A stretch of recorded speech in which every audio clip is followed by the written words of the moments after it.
American soccer stadiums are being invaded, encroached upon even more than they ever were moving forward. American football, minor league American football, set to be taking Hold on. over Hold some on. soccer stadiums coming Is up. it minor league American football or lower league American football? There's Maybe we no need to. pro rel. There's no pro rel from the UFL to the NFL. So this is minor league Well, stuff here. it's Spring definitely ball. it's definitely spring football. It is absolutely that. It is like the 12th time somebody has been like, you know what would be a great idea?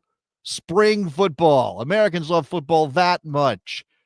I'm not so sure that's the case, but that's not why we're here. What are we here for, Rob?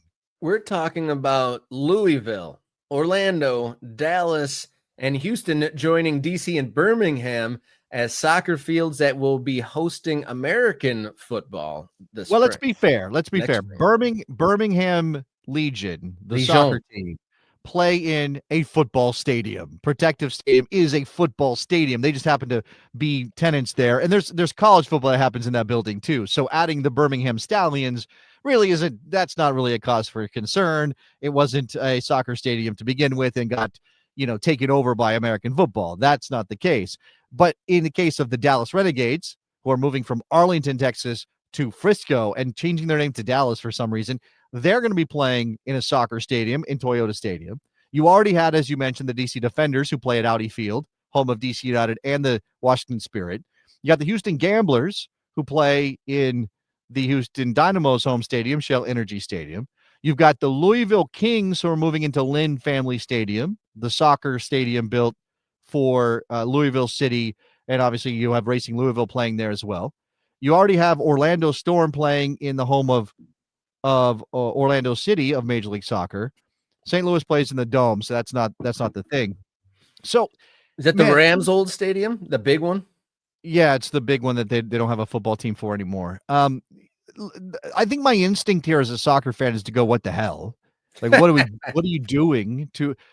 Again, soccer has always been on the other end of this. It's always been soccer has had to find ways to play, and that has meant playing in NFL buildings or at the Horseshoe in Columbus or the Cotton Bowl in Dallas. So we're going to have soccer in the Cotton Bowl again. But, the American soccer in our first division outdoor men's league that launched in 1996 and was supposed to get us back to being a real soccer country for a long time had to play in football stadiums or in ill-fitting buildings. We still have some teams playing in football stadiums. We obviously have a team up in New York that plays in multiple baseball stadiums while they wait for their soccer stadium to be built. So when this happens, like, no, what the hell? No, you go find your own buildings. These are ours. We built this for us because your buildings didn't fit us or because it wasn't the right thing for our game. So I think that's the soccer fan part of me, Rob. There's a rational part of me that kind of understands this, but maybe I'm not sold on the UFL as a concept anyway. So there's that. Yeah, the UFL has a concept. I mean, it's not strong. I mean, people love football, and I think this is maybe like kind of a filling in the gaps of NFL Europe. There needs to be some sort of NFL alternative. If a player doesn't make the NFL, there's nowhere else to go really outside of that, except for like arena ball or something like that.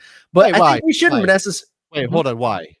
Why? I'm gonna unpack that for a second. There needs to be a place for players who can't make the NFL. Why? Well, there seems to be some people feel that there is a need for some place. I mean, we wouldn't have the Kurt Warners of the world.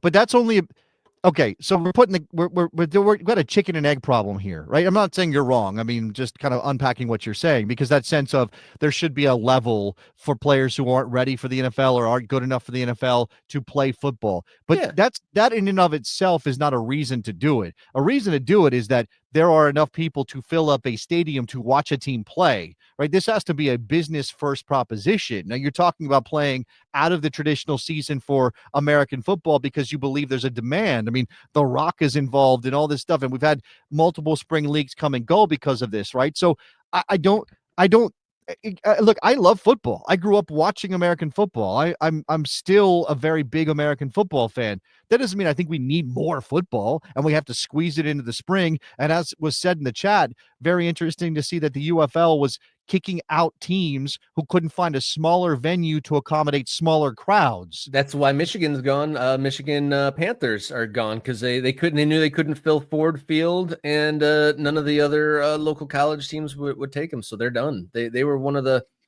So you storied, I don't know, you've notable you've UFL teams, and they're done. already had a retraction of your ambitions. You've already had to say, well, we can't fill up NFL buildings or big college football stadiums. I guess we're going to have to go to these smaller venues. And who's got smaller venues? Major Soccer. League Soccer. Soccer in America has got smaller venues. And of course, one of the other things for soccer fans is not just like you're encroaching on my turf. You're literally encroaching on my turf. You might be messing up my field. You might be hurting my team on the day. At the same time, right? Again, let's come back to rational brain. Some of these stadiums, almost all of them, have public money involved in their construction, or some sort of accommodation was given. Tax breaks were handed out. Leases on land were given for $1 for the next 100 years, or whatever it might be. Mm-hmm. Stadiums were built because of an agreement between private entities and public communities and governments. If that's the case, it's really hard to say don't put another team in the venue to maximize the return for the community, right? Like if this is better off for the community to have more dates filled, so you don't have a building just sitting there, so more people can work, so more money can be made, so more economic economic growth can be created. Kind of hard to say don't do that. I just, as a soccer fan, go, ugh, gross.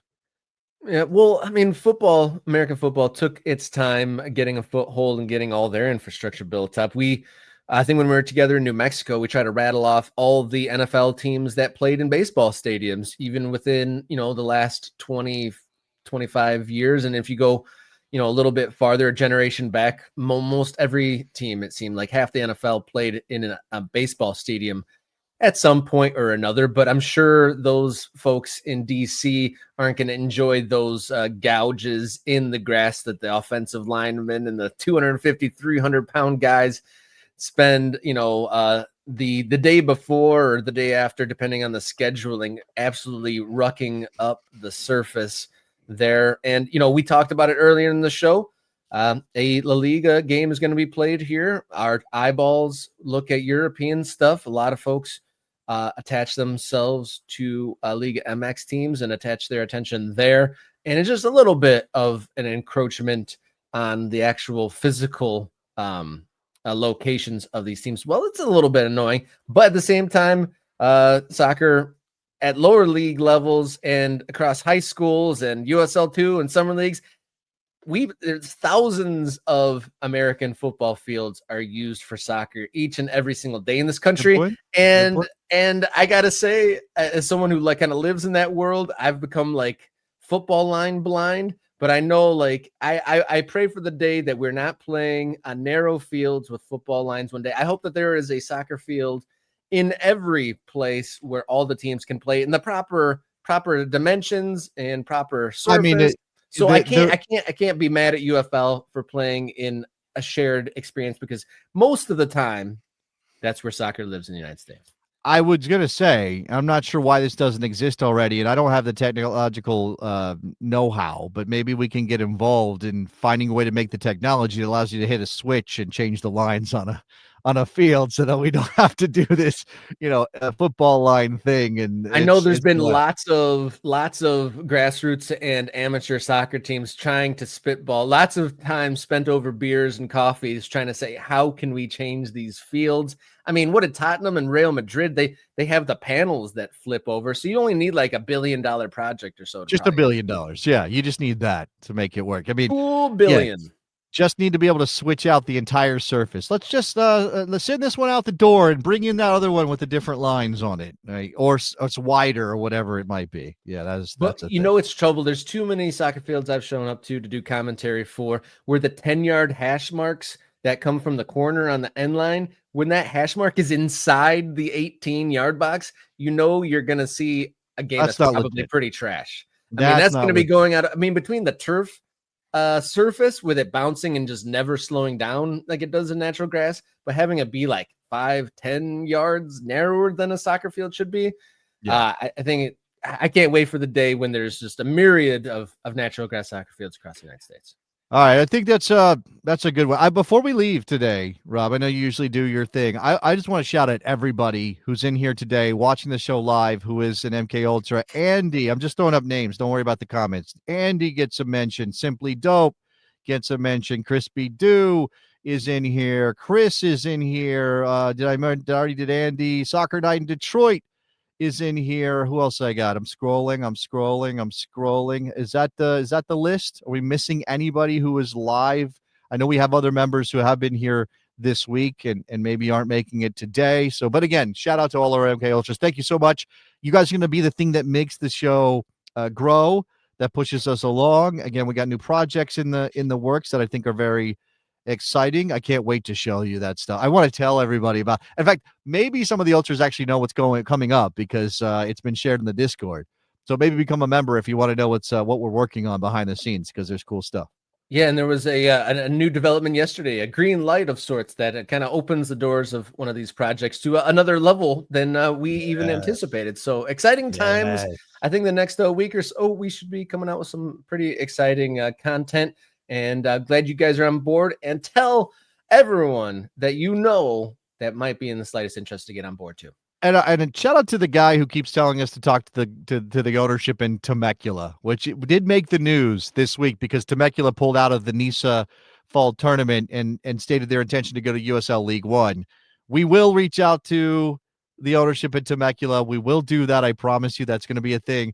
But also if you want to be like that fan and push us in the direction of your team or a story that you know about that we have missed, jump in the comments. Obviously, become an ultra. We'll definitely see it there if you put it in the Discord. But drop it in the comments what you want us to cover. That's what we're here for. Like, I don't think anybody else is doing this, right? Nobody else is kind of doing this. Not just a look at the game on the field, but a look at the business of soccer, how it's growing, the development of USL, the number of teams that are popping up, obviously Major League Soccer, and how it relates to all of this. And I do think we're providing something very unique in American soccer. So, hit us up and let us know what you want us to talk about.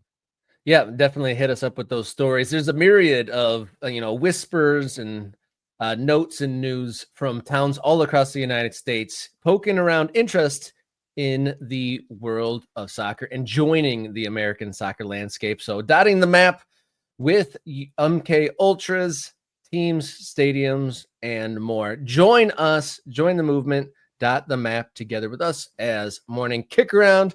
We are talking to some USL expansion teams coming up in the next week or so as well. So projects, guests, lots of good stuff coming on the show. So until Friday, everybody out there, thanks for joining and enjoy your soccer.